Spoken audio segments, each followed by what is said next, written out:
Saudara terkasih, di dalam kita menjalani kehidupan kita, saudara, kita menyadari hal yang paling sulit kita hadapi adalah diri kita sendiri, saudara. Banyak hal-hal yang berkecamuk di dalam pikiran kita, banyak hal-hal yang kita pikirkan dan kita rasa kita perlukan di dalam kehidupan kita. Tetapi saudara, seringkali hal-hal itu muncul karena dorongan dalam hati kita, sehingga kita merasa kita perlu. Dan waktu kita telaah, saudara, seringkali kita baru menyadari bahwa itu sebetulnya tidak terlalu perlu.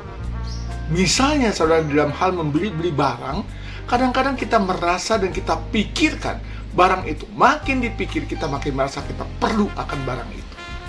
Nah, saudara, lalu yang paling sulit dalam diri kita adalah kita melawan diri kita sendiri untuk mengatakan itu tidak perlu. Saudara, itu hanya untuk kebutuhan satu, yaitu barang-barang yang akan dibeli. Tetapi saudara, hidup kita itu demikian kompleks.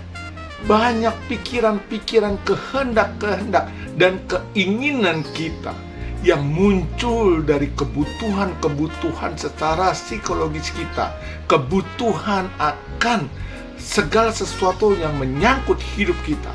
Saudara, banyak hal kita harus mengalahkan itu, mengalahkan diri kita, mengalahkan keinginan kita. Kita harus kembali melihat mana yang paling perlu di dalam hidup kita. Nah, saudara, ini yang saya mau katakan. Banyak hal kita bisa atasi, saudara. Banyak hadapi orang-orang yang sulit kita bisa, saudara. Tetapi menghadapi diri kita sendiri dengan begitu kompleks keinginannya, kita menjadi begitu sulit. Saudara, tapi bukan berarti kita tidak mampu, saudara.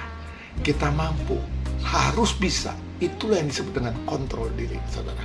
Kita perlu minta pertolongan yang maha kuasa, yang punya kekuasaan dan kekuatan yang besar atas diri kita, dan kita mendekatkan diri kepada Dia, meminta bantuan kepada Tuhan kita, agar kita diberi hikmat untuk bisa kontrol diri kita, untuk mengatasi diri kita.